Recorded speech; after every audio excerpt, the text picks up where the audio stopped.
like mysterious lights out of the darkness of the unknown. At least so they seem to us, the UFOs, the flying saucers. As real as they may appear at the time, they are nevertheless intangible illusions between fantasy and reality. Most scientists, however, remain skeptical. They speak mostly of unexplained phenomena, of optical illusions, or refer to the secret research carried out during the period of the Third Reich. A documentary of mystical stories. What's more, these phenomena are even mentioned in the German Armed Forces technical manuals. As a matter of fact, the world's first reported UFO sighting seemed to confirm this theory. On the 14th of December, 1944, Reuters reported in the New York Times, "A mysterious illuminated ball is the latest Nazi air warfare weapon. This means that towards the end of the Second World War, Germany was in possession of a secret weapon which displayed all the typical characteristics of a UFO." Our quest for German UFOs has been extremely difficult. We gathered together mysterious reports and stories, underground literature, photographs, sketches, and fragments of handwriting. And we tried to make contact with individuals who had been involved with the former secret societies Thule and Friel, as well as the Black Sun organization. One person we encountered would only say, "Those who know do not speak. Those who speak do not know." The first part of our puzzle took us to pre-First World War Vienna, where all sorts of esoteric, occult, and Sumerian ideas and material were circulating. Ideas which would later be taken up by the Third Reich, and with them the vision of a new and unconventional technology. It was a period which witnessed an enormous blossoming of various secret doctrines and orders: Templars and Rosicrucians, Illuminati and Freemasons, Anthroposophists, Theosophists, Neo-Templars and Armanen. Some of them seemed suddenly to have woken up after a centuries-long sleep. What had disturbed their slumber was this: the impending arrival of the prophesied New Age, the changeover from the age of Pisces to the Aquarian Age.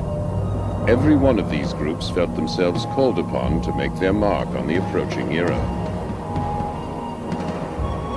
At the beginning, heretical theologians as well as Oriental, Nordic, and Atlantis scholars all worked in concert, fascinated by one goal: the new golden age.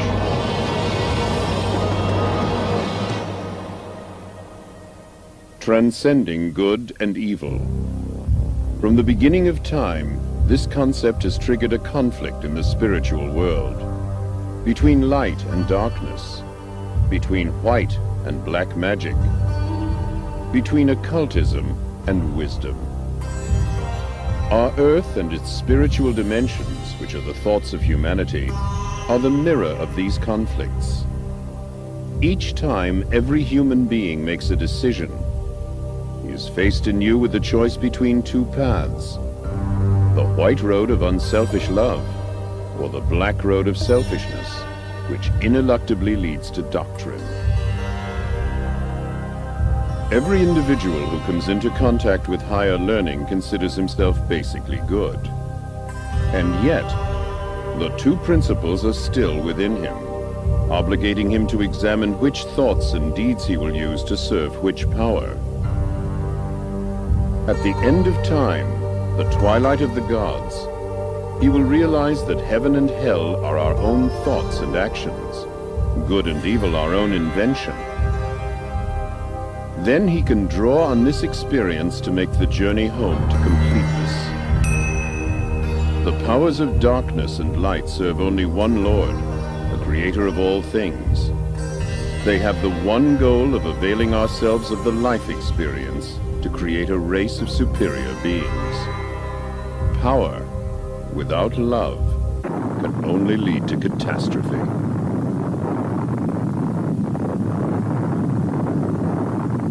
Back then, a young man came into contact with all these secret teachings in Vienna: Adolf Hitler. He read all the books and other literature he could find on these subjects. Hitler soon evolved a vision whereby he realized the world would have to be reforged to pave the way for a new age. The way was now marked out for the steps he would take. The sole power that seeks renewal and yet creates destruction. By the same token, this period would also see the development of positive knowledge, which would lead to the creation of a comprehensive technology. And once again, our search for clues in our quest for the alternative technology, supposedly responsible for the German UFOs which would appear later, led us back to Vienna, to the year 1917. 4 men and a woman met here in the Viennese cafe Schopenhauer. The young Maria Ortisch, a spiritualistic medium from Zagreb, the student and fighter pilot Lothar Weitz, the occultist, orientalist, and officer Karl Haushofer, Rudolf von Sebottendorf, an occultist who had recently returned from the Orient, as well as Prelate Gernot from the Order of Knights Templar. Their subject was the coming of the New Age. They spoke of secret revelations, the Spear of Destiny, the magical violet black stone. They discussed the possibility of making transmedial contact with the ancient Germanic and Babylonian deities, Ishtar, Ostara, and Isais, and of communicating with distant worlds, not only on this side, but also on the other. It is quite likely that this coffeehouse meeting witnessed the birth of the secret Thule Society, which in turn later spawned the German National Socialist Party, the SS, Black Sun, and the Friel Society, which in its turn gave a foundation to the occult activities of the Third Reich and the new comprehensive technology. And the beginning of German UFOs. What was the secret behind it all? The invincible source of power for them was the Black Sun, an infinite beam of light which, although invisible to the human eye, was nevertheless there and very real. Just as the bright daylight sun can illuminate the exterior, so the dark sun can light up the soul of man. It illuminates the divine light. To this very day, the occult philosophy of the Third Reich is veiled under a thick cloud of mystery and secrecy. Its leaders were drawn from the ranks of the Thule Society and the SS. In many ways, their ideas differed significantly from the accepted National Socialist Party line. Their emblem was the Black Sun. A secret philosophy thousands of years old provided the foundation on which the occult practitioners of the Third Reich would later build. The Black Sun symbol can be found in many Babylonian and Assyrian places of worship. Even the Phoenicians and the Carthaginians knew of the symbol and the beliefs that it represented. The Babylonian and Assyrian civilizations often depicted the Black Sun, the Godhead's inner light, in the form of a cross. Assyrian kings wore an insignia which in no way differed from the one more commonly known as the German Knight's Cross. This means the origin of this cross is many thousands of years older than Christianity. We have no way of knowing just what exactly was going on in the minds of the occultists of the Third Reich, and to what mysterious ends their ideas would lead them. Perhaps they believed in the ancient prophecy of the New Babylon, which would rise again in some unspecified centrally located country when the third Sargon would return. The secret knowledge and the prophecies which the Knights Templar had brought back with them from the Orient had been slumbering for centuries, waiting for the time of fulfillment to approach.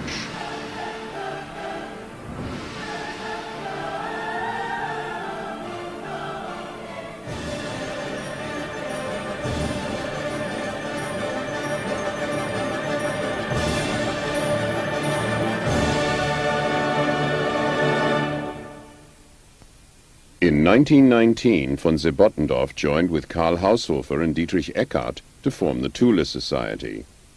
This was to be a melting pot of various occult orders, with a network of connections throughout Germany.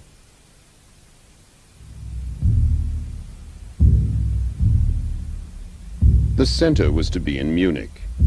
Many members of the Thule Society formed themselves in active opposition to the short-lived Socialist Republic of Bavaria. A political party was founded, and in 1921, Adolf Hitler, a man well known for his occult beliefs, was engaged as a political orator. Inspired by members of the Thule Society, Hitler's plan for a 1,000-year Reich was born. The increasing political ambitions of the Thule Society resulted in a number of smaller groups going their own way.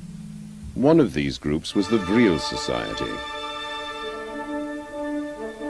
Towards the end of 1919, a select group of people, members of both the Thule and Vril societies, met in an old hunting lodge near Berchtesgaden. Taking a prominent part in the proceedings for the first time was Dr. H.O. Schumann, a man whose area of expertise would today be called alternative energy.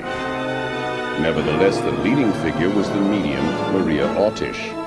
A second medium was also present on this occasion, the 18-year-old Sigrun. Maria Ortisch presented texts she had received from her spirit medium, one in the Sumerian alphabet and the other in the secret code of the Knights Templar. Both texts had already been translated. Were they messages from the gods, or tidings from some alien civilization? Construction plans for the development of some new advanced technology which would enable mankind to reach for the stars? From now on, the members of the Vril Society devoted themselves wholeheartedly to the realization of what must be one of the most bizarre ideas that ever occurred to the mind of man. The construction of a time machine that would transport them to the realms of the beyond and bring them face to face with the gods themselves. We don't know just exactly how far they got with their machine. The experiments carried out lasted almost 2 years. What we can say for certain is that the machine was the inspiration behind the Vril levitation power unit. At the beginning of 1924, the machine was dismantled and taken to Augsburg in southern Germany for storage, perhaps to the Messerschmitt aircraft factory. As a member of the Thule Society, Rudolf Hess gave a number of lectures and was, among others, one of the people responsible for the early encouragement this new technology was accorded. In all things, we are able to recognize two principles which decide upon matter and events: light and darkness, good and evil, creation and destruction. These two principles, the creative and the destructive, determine our technical means.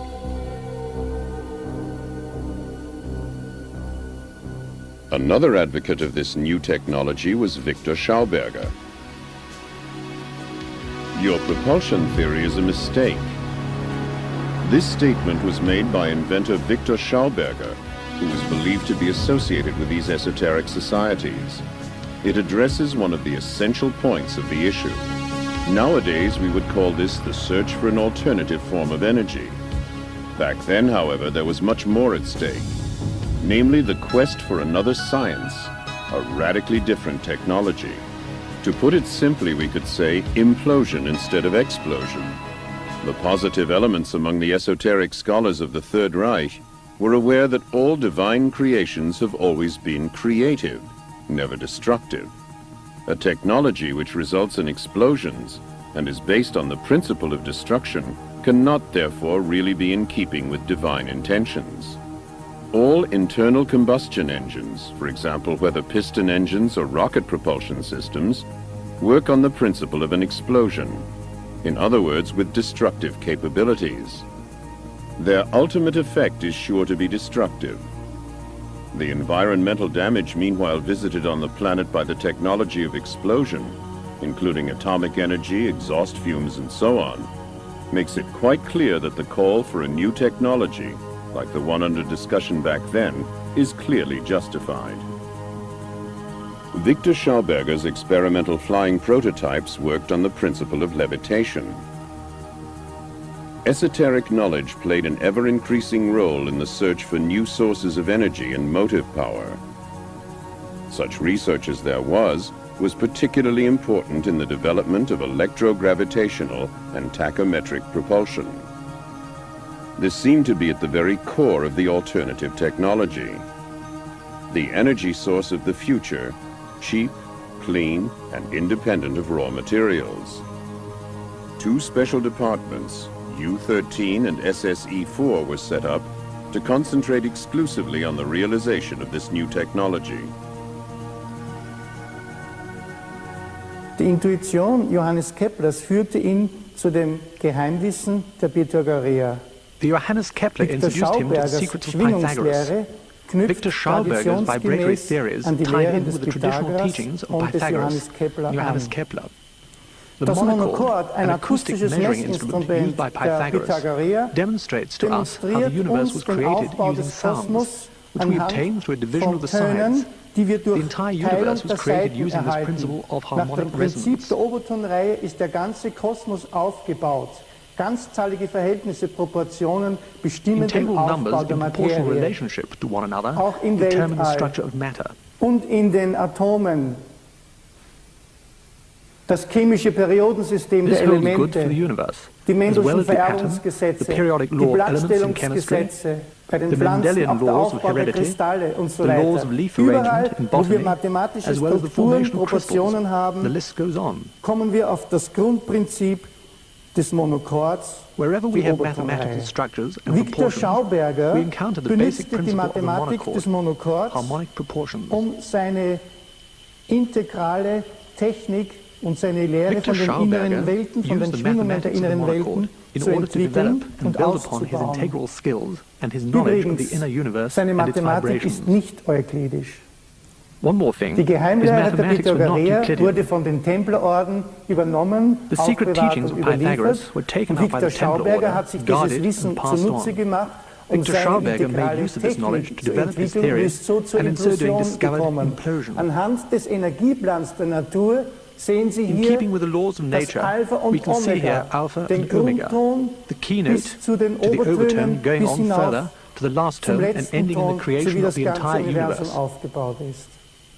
Alpha und Omega stehen symbolisch für Geist und Materie. Therefore, what we have here is something whole.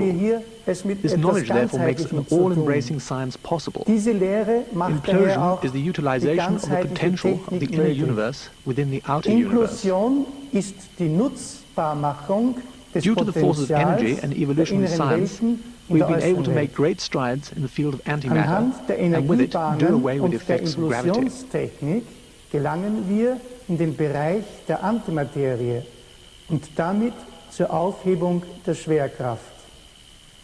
Im Juni 1934 wurde mein Vater von Reichskanzler Adolf Hitler In June 1934, my father was invited by the Reichschancellor Adolf Hitler to discuss his work. Hitler wanted to know about his discoveries and talk about the various possibilities and what his great plan was. And he said, yes, I'm looking for a new technology which must once again harmonize with the natural order of things. And that is my real program. Mein Programm. Kurz vor dem Eintreffen der beiden Reichsbeauftragten Shortly before the meeting, Hitler, as Reichschancellor, gave the two deputies his orders. The two had come to discuss Hermann Göring's plan. An die zwei Reichsbeauftragten vom Hermann Göring-Plan. Herr Victor Schauberger, Sie werden das And he mit den said, beiden Herren Herr Victor besprechen. Schauberger, you will speak with the two Reichs deputies, and tomorrow, or by the latest the day after tomorrow, a second meeting will take place. And he said to the two deputies, I find the plan fascinating. Yes, we Germans will bring about a whole new science. Wir Deutschen werden eine Biotechnik in Szene bringen. Socialist Party came to power, the occult societies withdrew into the background. Within the SS, the Thule Society created a separate secret organization called the Black Sun. The Friel Society carried on much as before with its scientific research. According to reports, the Friel Society had by the middle of 1934 created its first experimental circular aircraft to be propelled with the anti-gravitational effect, the RFC-1. The men responsible for the design and construction were Dr. Schumann and an engineer from Bochum. Since 1929, the young Gertie Vogt had been responsible for running the Friel Society, and she made herself known to private investors who were prepared to invest in projects that carried an element of risk. In the meantime, the members had become convinced that the mediumistic messages originated not from gods from the other side, but in fact from a highly developed alien civilization within the Aldebaran solar system. The main star in the constellation of Taurus is Aldebaran. Could it be that the Sumerians, whose language remains a mystery to this day, were Aldebaranians? If they did perhaps once land in Mesopotamia, it is interesting that the inscriptions on the royal tablets tell us when the royal power came down to us from the heavens. The Friel and Thule societies were not alone in their vision of space travel in the Germany of those days.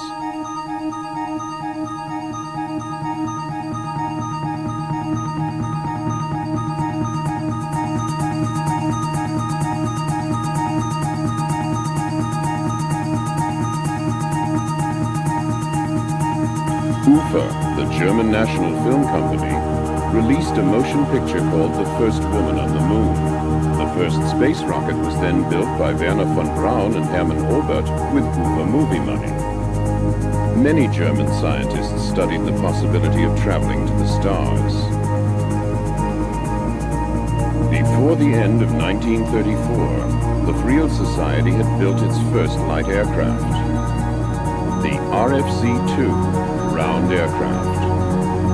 It was fitted with an improved Friel propulsion system and, for the first time, magnetic impulse steering. It measured hardly more than 16 feet from end to end, but it worked. It already possessed two typical characteristics of UFOs: the optical blurring of the contours when accelerating, and the colored lights depending on the level of power applied: red, orange, yellow, green, white, blue, or violet. Despite its advanced flying capabilities, the RFC-2 remained virtually unnoticed by the political leadership of the time. The same fate was to befall the first jet-propelled aircraft 4 years later, the HE-138, the HE-176, and the HE-280. Only the SS showed a slight interest in the work of the Friel Society. Its own Black Sun formation had meanwhile set up Research Department 4, SSE-4 for short, which was responsible for coming up with alternative sources of energy. What is certain is that their aim was to make Germany independent of foreign crude oil imports. Nevertheless, stimulated by Victor Schauberger and the success of the latest Friel success, SSE-4 now began to construct its own light aircraft.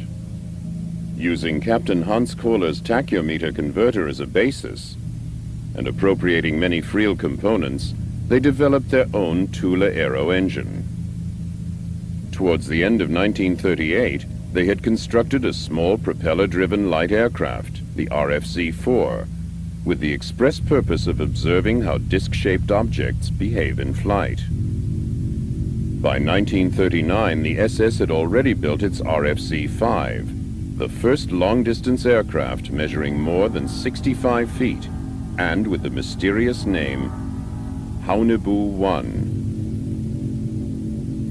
Under tight security, the Haunebu-1 made its maiden flight, in all probability, in August of 1939. Documents show that by 1941, the British had already found out about these top-secret SS experiments. In contrast to the simple Friel prototype, the Haunebu was a complicated proposition. However, because of the form of its power unit, it offered considerably more storage space. In 1939, Hitler made one of his biggest mistakes. Und von jetzt ab wird Bombe mit Bombe vergolten. What might have been meant to be a limited military action, the Polish campaign, led directly to the Second World War. Quite contrary to what we might imagine the situation to be in the perfectly organized National Socialist state, everyone did exactly as he pleased. The Air Force, the Army, the Navy, and the industrial concerns all followed their own inclinations.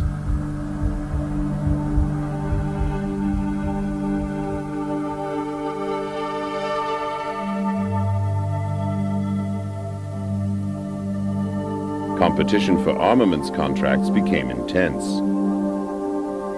As a result, alternative methods of propulsion found themselves in direct competition with their more conventional counterparts. A sort of compromise was achieved with experimental flying saucers like the RFC-7. Wir haben Transporte gemacht, auch vom Kampfgeschwader 26. Und zwar haben wir Torpedo geholt von Kiel, Holtenau. The 26th Fighter Squadron had been ordered to fly from Kiel to Norway in order to resupply the 30 Fighter Squadron, the Bamba Command. On return flight to Hamburg, I took a model of my aircraft design with me, and taking advantage of the opportunity, actually had it forwarded to Ernst Udet in the Reich's Air Ministry in Berlin. Zum Reichsluftfahrtministerium nach Berlin an Udet. Udet hat dieses Modell weitergegeben an Peenemünde. Udet passed this model on to the research establishment in Peenemünde, where tests were later carried out. Over and over again, I later heard reports from people who were working in Prague on the construction of flying discs, and progress in this field was actually being made. I also knew that Habermohl and Schriever were in possession of my model and had begun work on its practical applications. Mein Modell praktisch bekommen hätten zum Ausarbeiten, zum Rekonstruieren. Und diese Flugscheibe hat der Schriever auf seine Art, seine Schriever Gedanken made certain umgebaut. alterations to my plans, whereas, as I was later for certain, Habermohl had remained true to my original design. The second prototype was a flying disc, 42 meters long, and was built by Mita Beluzzo in Breslau. Ein zweites Modell wurde gebaut, eine 42 Meter große Flugscheibe wurde gebaut durch Mita und Beluzzo. Und zwar in Breslau.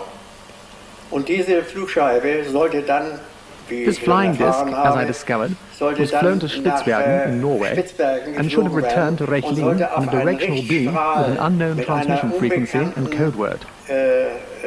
Sendeskala, eine Nummer für den Sender, nicht, was überhaupt gar nicht benutzt wurde von anderen, sollte auf diesen Richtstrahl die Flugscheibe due to a bad nach landing in Reichlin Spitzbergen, zurückfliegen. it was damaged Sie ist aber bei der and was Landung in unable to complete the Spitzbergen return flight so home. zerstört worden, weil die ist heftig aufgestoßen und konnte dann nicht mehr zurückfliegen.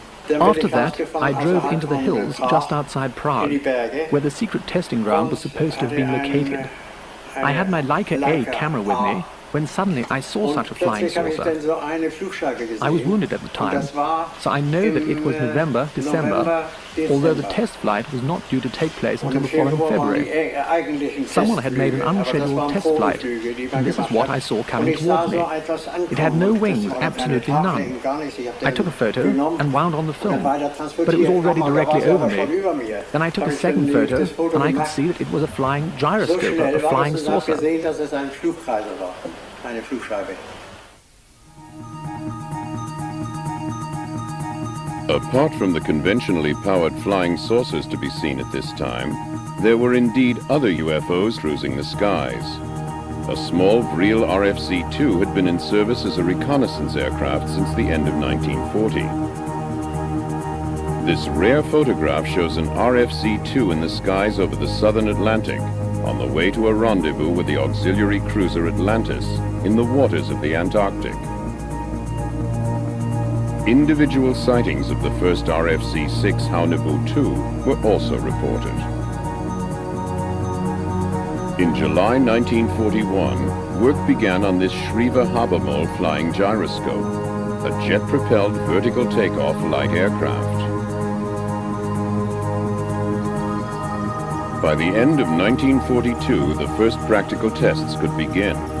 However, there were serious design faults in the first prototype. The same year, Dr. Richard Mita began work on a turbine-driven light aircraft, the RFC-7T. This was to be discus and not saucer-shaped. The Italian scientist Giuseppe Beluzzo soon joined this project, followed shortly afterwards by Schriever and Habermohl. They worked together to produce a functional, reliable light aircraft.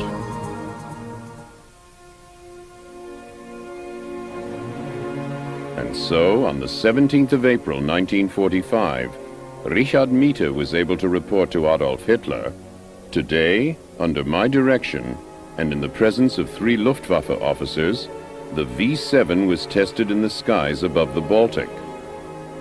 The general characteristics and attainable performance of the aircraft were as follows.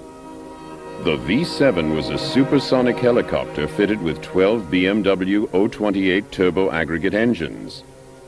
During the first test flight, it reached an altitude of 78,000 feet, and on the second, rose to 80,000 feet.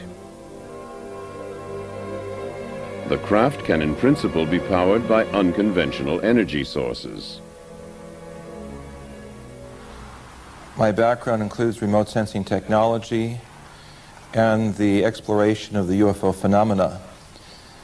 Over the years, I've had the privilege of being a friend and colleague of the late American Naval Admiral Delfarny, who was instrumental in bringing many of the German scientists to the United States at the end of World War II.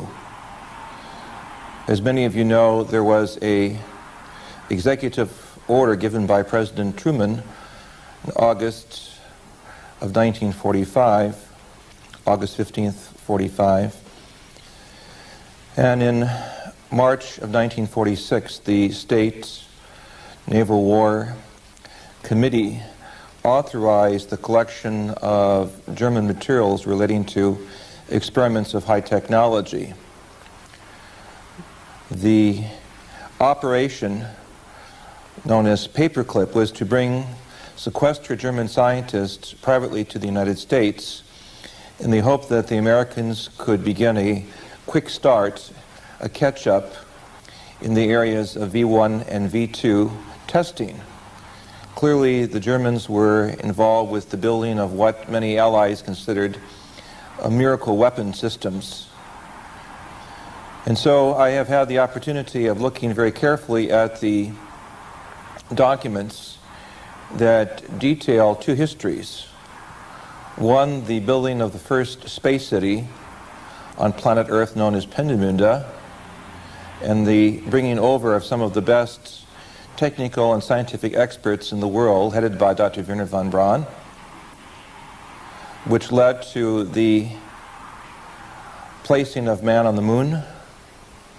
And secondly, a closer look at the lesser-known development of what some experts will call the Feuerkugel, the fiery ball, or the disc-like hovercraft that the Germans were experimenting with during World War II, which was known to American intelligence and yet not really appreciated until the Germans began to cooperate with the Americans following World War II in a unified effort to advance mankind into space. The Allies described the various German flashing flying aircraft that they saw as Foo Fighters, fireballs. The German name for the typical Foo Fighter, however, was Fliegende Schildkröte, flying tortoise, because of its resemblance to the tortoise shell on the ground. It had been developed by a specialist technical unit of the SS in the Vienna suburb of Wiener Neustadt. It was in fact an unmanned flying probe. Its mission was to fly close to enemy aircraft and wreak havoc on the electrical circuits. In addition, it was equipped with a special type of klystron tube.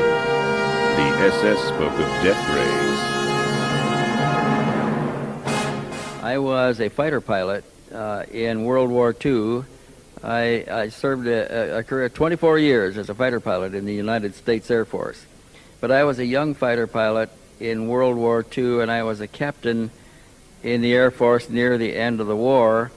And we began receiving reports sometime in 1943 of Foo Fighters, fireball fighters. They were balls of brilliant light, sometimes brilliant green and sometimes brilliant orange light, sometimes the size of a basketball and sometimes much bigger, that would get in formation with our bombers and stay there. Nothing, you couldn't shoot them down. You couldn't, no matter what maneuver we went through, they stayed exactly in position.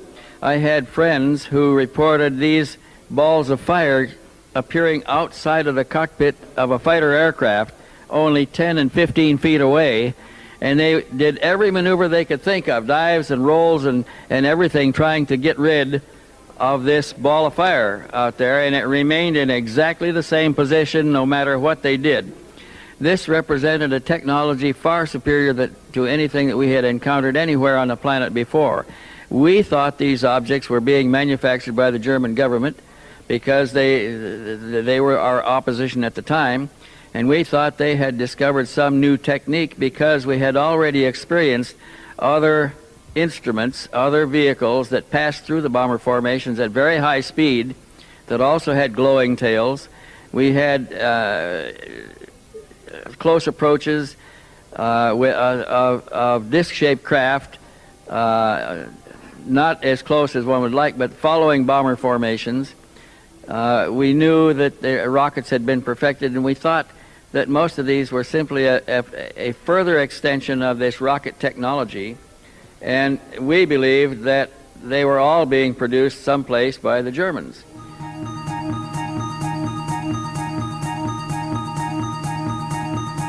Now let's return to those people who right from the start were responsible for this.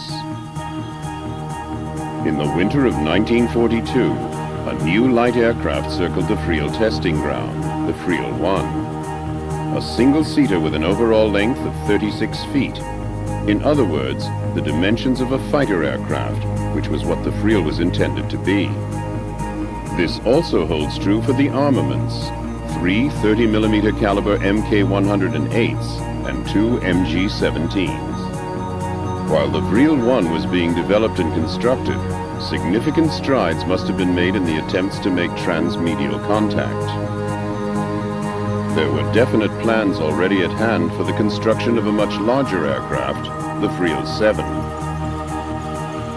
In comparison to Friel technology, the Mita Beluzzo and Schreiber-Habermold projects were really still quite conventional.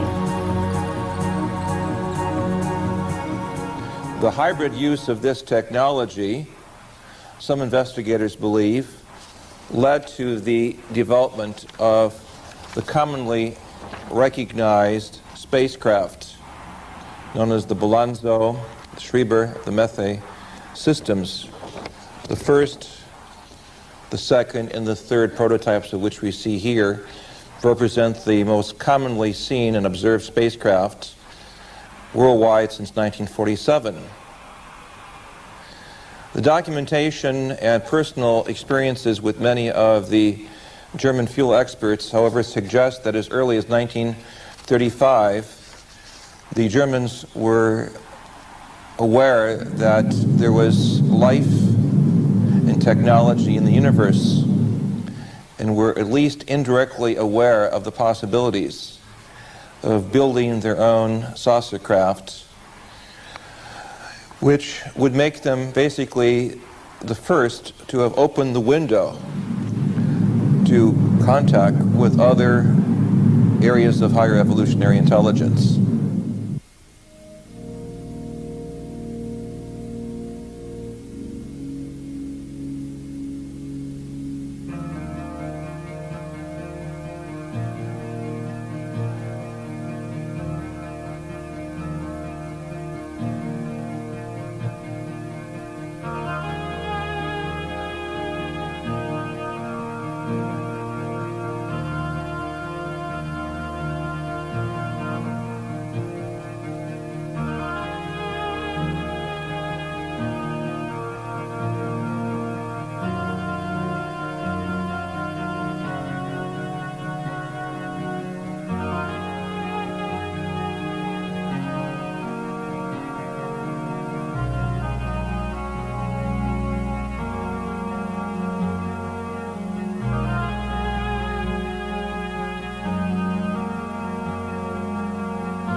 unbeknownst to those involved in Operation Paperclip, there were other scientists involved in the development of very advanced systems, from the larger honey buell systems that were developed in 1939, 42, and 45 that could carry literally scores of officers, to the Creel system, which was a very small vehicle, to a very large interplanetary electromagnetic spacecraft that was at least on the drawing boards, that had cabins for sleeping.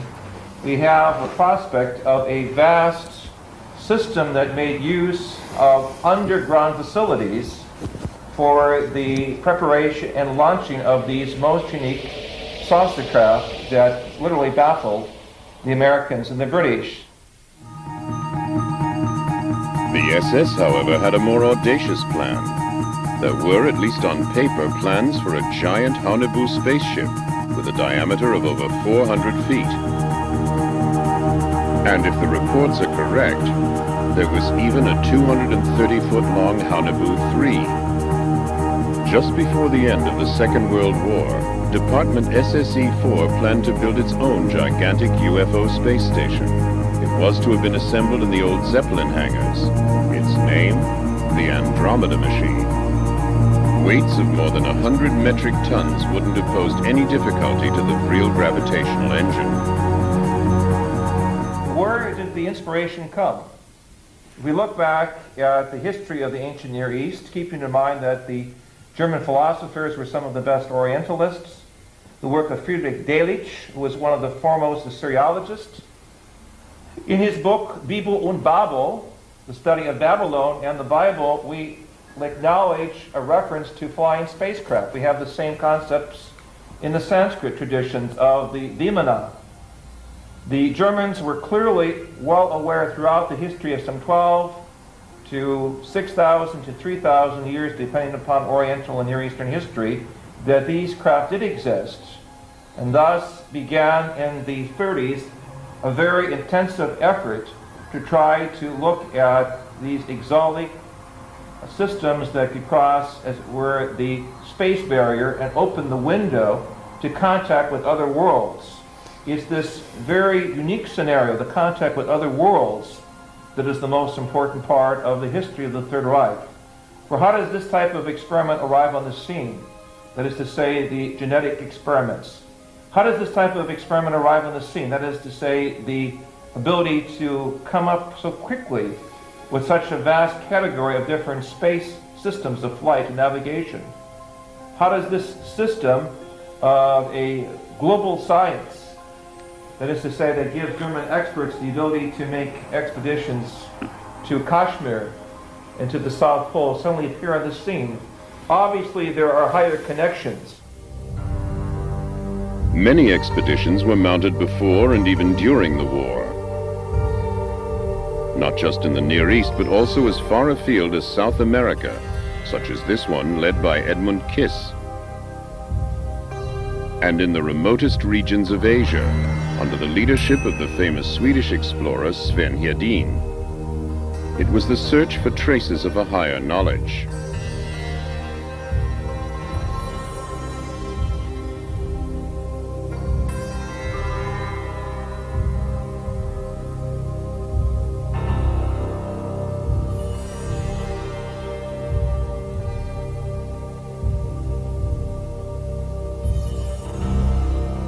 Da war mein Ziel immer die unbekannten Teile von Asien, wo die Karten das verlockende My aim was always those unknown parts of Asia, where the maps bore that enticing word unexplored over the white expanses.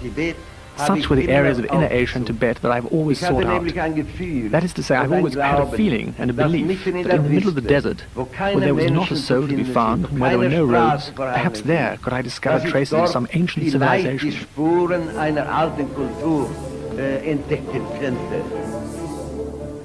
The Vril Society already had its own audacious plan. They got together around Christmas 1943 for a secret meeting in the German Baltic Sea resort of Kolberg. We don't know exactly what was discussed behind closed doors on that occasion. We do know, however, that one subject was right at the top of the agenda. Operation Aldebaran, on which the mediums Maria and Sigrun divulged new transmedial information. Fragmentary though these transmedial messages are, they nevertheless enable us to form an amazingly clear picture of their meanings. Even maps and landscapes of distant planets have been received by medial communication. The Aldebaran solar system is 68 light-years away from the planet Earth.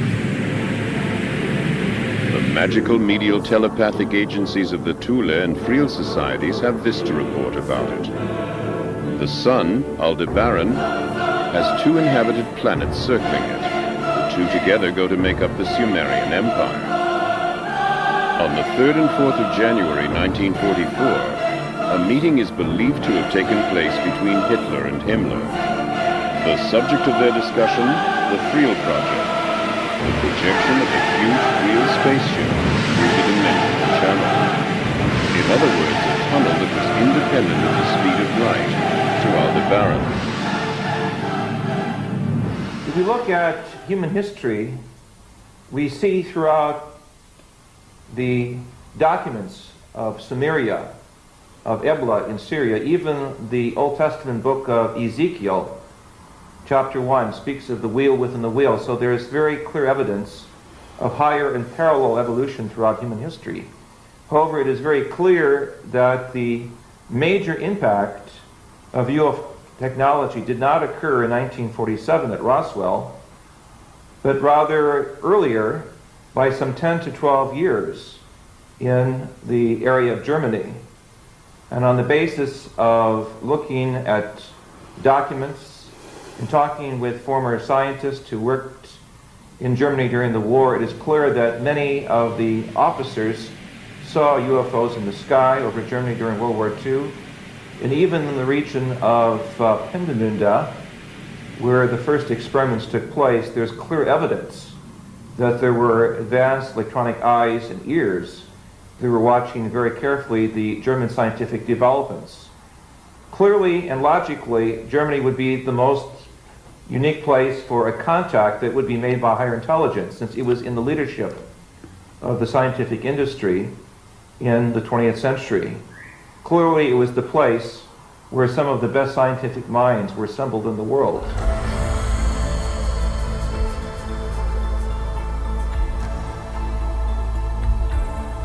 Can we really disregard the possibility that there was an alien influence or contact at work at that time?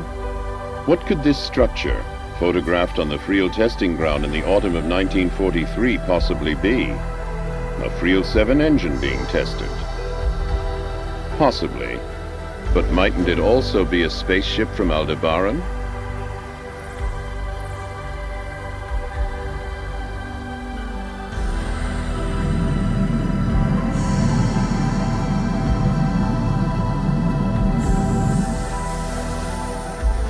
Now, we know that in the early parts of the war, there were certain factions of the Allied forces that did not believe he had a secret weapon. And it wasn't until the Americans made much emphasis of this that they began to look at it seriously, and indeed did discover that Hitler not only had a secret weapon, he had what we would call today a UFO or spacecraft. He had one already off of the drawing board and flying, and it was capable of 1,200 miles an hour, vertical takeoff, 90-degree changes, and much like a helicopter, and of course was far superior to anything the Allied powers had at that time. Secondly, they knew that he had another craft about to be up and going. It was capable of doing 2,500 miles an hour, which was double the original. And not only did it have the characteristics of the original craft, but it also had a laser weapon aboard it that was capable of penetrating 4 inches of armor. Now, needless to say that that really spooked the Allied forces into making a redemptive attempt against him and bringing him into a state of capitulation. What then became of all the secret projects carried out during the Third Reich? There are indeed a whole series of explanations. One is that the most important flying saucer was purposely sent to the bottom of Lake Mondsee in Upper Austria. Another is that they were concealed somewhere in South America and in the Antarctic. And not just that. Some people actually maintain that there is a German UFO base in the Antarctic, and that many were brought there disassembled by submarines. The most bizarre theory originates from the Special Department U-13.